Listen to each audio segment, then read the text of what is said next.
Buenos días y bienvenidos a esta charla titulada VBOTS en aproximación STEM para la gestión de dificultades y soporte al desarrollo de la competencia matemática.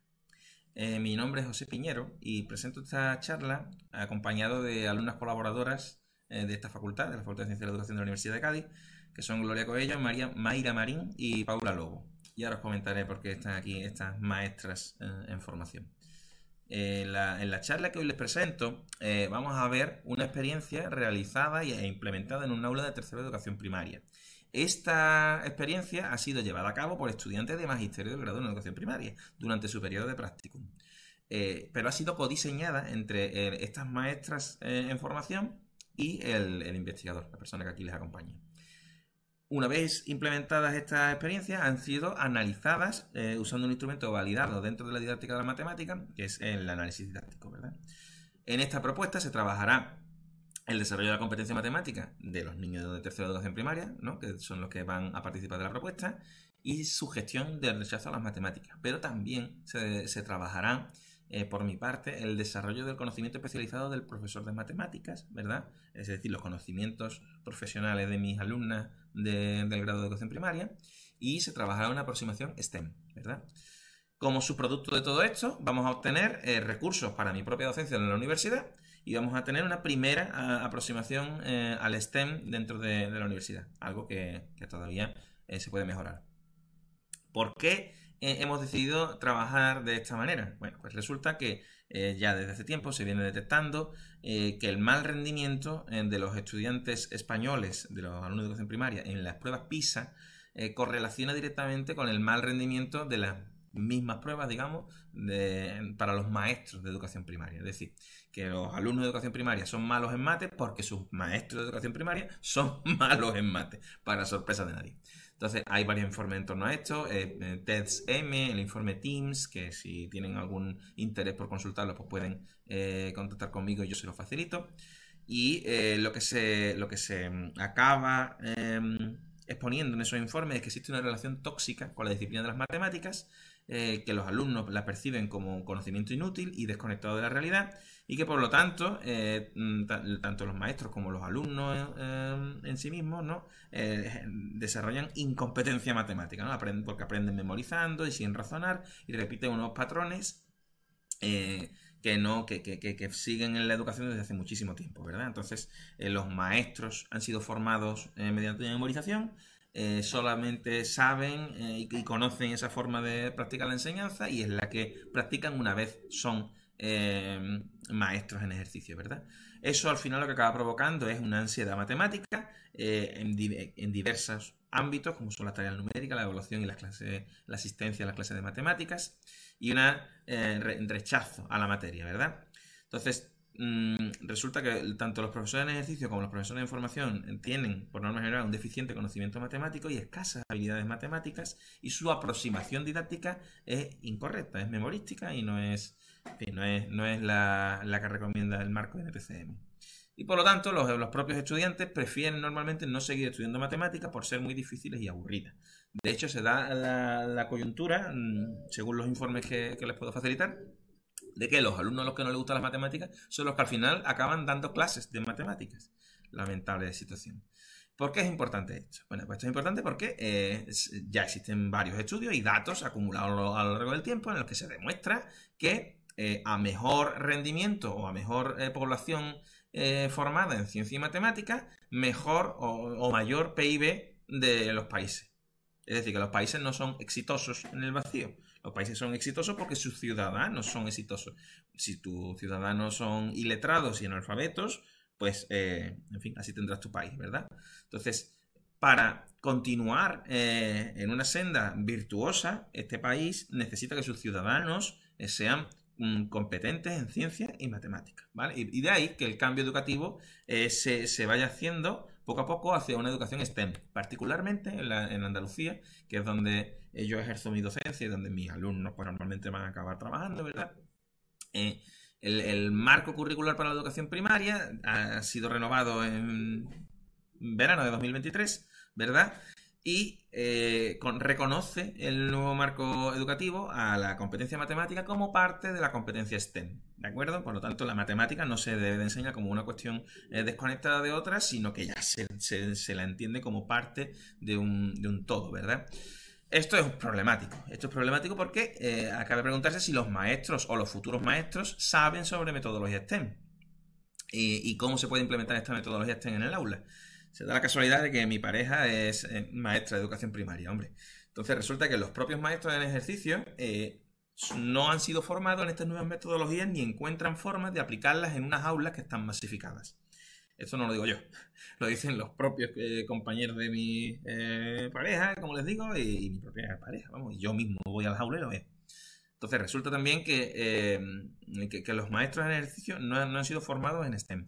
Que los maestros que actualmente están en la facultad, es decir, los maestros en formación, no están siendo formados bajo una perspectiva STEM. O sea, mis alumnos de la universidad no están siendo formados bajo perspectiva STEM. Por lo tanto, salen a un mercado laboral donde ya se les exige ser familiares con esta metodología y con esta aproximación y no lo son. Por lo tanto, salen de esta facultad ya obsoletos. Esto es muy lamentable, porque la universidad no debería de ir a rebufo, debería de ir liderando este cambio. Pero bueno.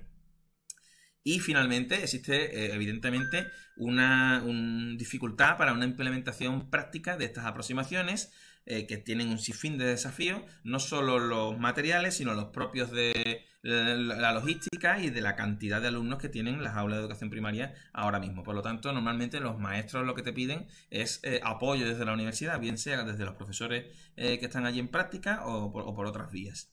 Por lo tanto, nosotros nos planteamos como objetivo ofrecer una solución integral a los centros y a este macro problema que les acabo de comentar, y hemos decidido que la forma de ofrecer esta solución integral debería de ser mediante aprendizaje basado en juego, combinando aprendizaje basado en juego con el codiseño de las intervenciones y con una aproximación de aprendizaje-servicio, ¿verdad? De tal manera que logramos abordar tanto la competencia matemática de los alumnos de educación primaria como su ansiedad matemática. Logramos también abordar el encabalgamiento entre la universidad y la escuela, de tal manera que existe una relación entre los maestros en ejercicio y los profesores de la universidad y los maestros en formación, que está bien articulada, y que luego lo que de esa interacción se saca revierte luego en la propia universidad también.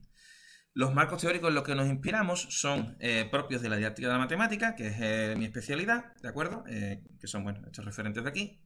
Nos inspiramos también en estos marcos teóricos propios de la planificación educativa y nos inspiramos también en marcos genéricos, ¿vale? De la educación, como puede ser la teoría del aprendizaje de servicio o del codiseño, ¿vale? Entonces, no voy a soltarles una chapa aquí de lo que es cada uno de ellos, les dejo ahí la referencia. Estas son nuestras inspiraciones. Bien, ¿qué metodología vamos a llevar? Bueno, pues en un primer momento lo que hemos hecho es detectar deficiencias formativas, tanto a nivel universidad como a nivel centro de educación primaria, y plantear una estructura de aprendizaje de servicios, ¿verdad? En la que tanto el investigador como mis estudiantes de magisterio, como los profesores en servicio y estudiantes de educación primaria estén interrelacionados. Y así lo que conseguiremos no es solo hacer un servicio al centro educativo en sí, sino obtener datos de campo para luego traerlos a la facultad, ¿verdad? Y que los alumnos que están siendo formados en la Universidad de Cádiz pues tengan la oportunidad de trabajar mediante estudios de casos, ¿verdad?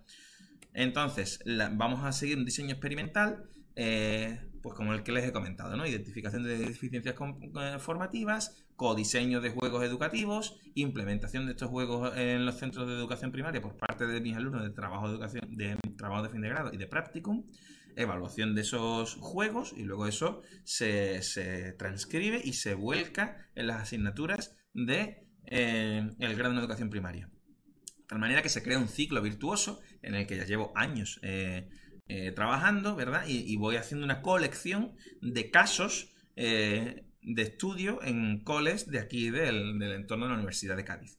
Y cada vez pues son más casos, cada vez hay más centros que van participando en esto y la cosa pues va calando. Esta es un poco la filosofía que seguimos. Entonces, les voy a presentar el caso concreto en el que estamos implicados ahora mismo.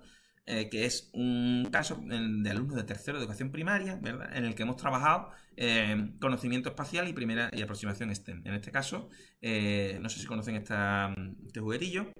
El Vivot es un robot programable en el que el robot avanza o retrocede una distancia determinada, se puede mover por una cuadrícula, ¿verdad? Y entonces el objetivo es que la abejita pues llegue hasta la flor. Entonces tiene que evitar obstáculos, existen varios recorridos posibles y aunque existan varios recorridos posibles, existe un recorrido que es el óptimo, ¿no? Que es el que menos pasos da, ¿verdad? Entonces se le plantean cada vez rutas más complejas y los alumnos pues deben de ir superándolas poco a poco, ¿verdad?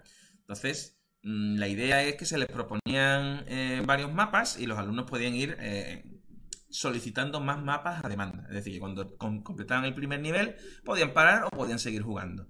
Y eso dependía pues de si el alumno quería o no quería. Vaya, no tenía mucho más.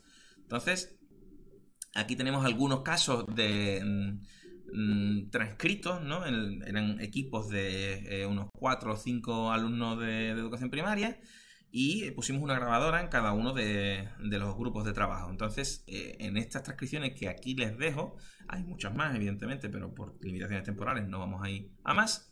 Aquí vemos, por ejemplo, un caso en el que el grupo 1 evidencia desarrollo del lenguaje y la codificación matemática y se corrigen entre ellos cuando hablan de si esto le da para abajo y va para abajo. Y dicen, no es abajo, es atrás, no es lo mismo abajo que atrás. Entonces, ellos mismos se corrigen el lenguaje matemático porque sin un lenguaje y un código común pues no podía haber una comunicación efectiva y eso es algo que es competencial, vamos, que eso que es algo que se debe de trabajar, ¿verdad? Entonces, otra cosa que pudimos evidenciar durante la transcripción de las experiencias es que se normalizaba el error. Entonces, se equivocaban y como es un juego, pues ese error no es penalizante, puedes volverlo a intentar y no se ha muerto nadie.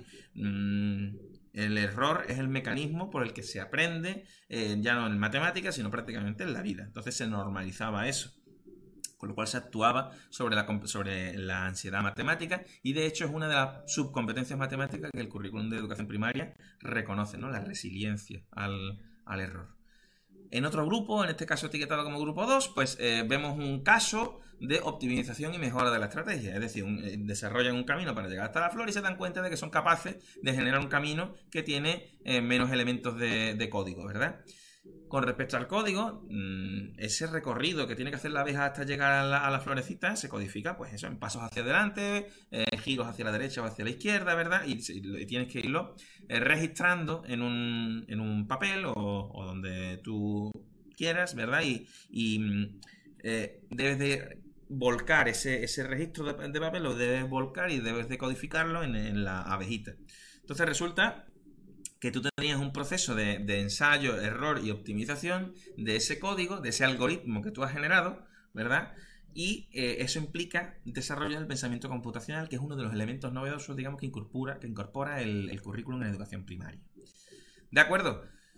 Podemos ir cerrando esto sin presentarles más casos de los estudiados, porque si no se me va a hacer la charla muy larga, pero básicamente vamos a cerrar esto diciendo que hemos hecho estas implementaciones en centros de educación primaria para niños de tercero, de aproximadamente 9 años, que han disfrutado de la experiencia y que han desarrollado elementos específicos de la competencia matemática y que se ha producido una mejora en la disposición productiva y en la motivación intrínseca por la materia, por la matemática. Entonces, creemos que este tipo de experiencias deben de darse más. De hecho, las demandan no solo los estudiantes, sino los demandan también los propios centros. Uno de los elementos fuertes de esto es que los centros reclaman más intervenciones de este tipo y que falta personal para poder atender adecuadamente a este tipo de intervenciones, con lo cual muchas veces los alumnos en práctica de la universidad son fundamentales para que este tipo de intervenciones sean exitosas. Yo siempre digo que lo mejor que tú puedes meter en un aula de educación primaria es un maestro, ni una pizarra digital, ni un microscopio, otro maestro.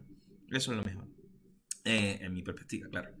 Para los estudiantes de magisterio hemos sido capaces de evidenciar que la formación que nosotros les vamos dando los capacita para diseñar e implementar experiencias didácticas y formativas potentes, que son capaces de analizar los sesgos del material, las limitaciones y las fortalezas de cada cosa, y que son capaces de adaptar tareas al entorno educativo e identificar oportunidades de aprendizaje. En todo esto, el trabajo del pensamiento computacional ha sido un pensamiento computacional que se denomina de tipo desenchufado. Entonces no hemos hecho pensamiento computacional enchufado. Se hará en un futuro, ¿de acuerdo? La siguiente vuelta de todo ese trabajo. En este contexto, pues el juego ha permitido que el error se haya naturalizado como parte del proceso de aprendizaje, ha permitido desarrollar una motivación intrínseca por la tarea, alcanzando estado de flow, y se ha trabajado el pensamiento computacional desenchufado, hilando una colaboración universidad-escuela que ha beneficiado a todos, ¿no? Bueno, si no persigo ser más pesado con esto, si les ha resultado de interés esta charla, les agradecería contacto. Aquí les dejo mi correo electrónico por si se meten ustedes también en este tipo de loqueras. Y nada más, soy José Piñero y muchísimas gracias por su atención.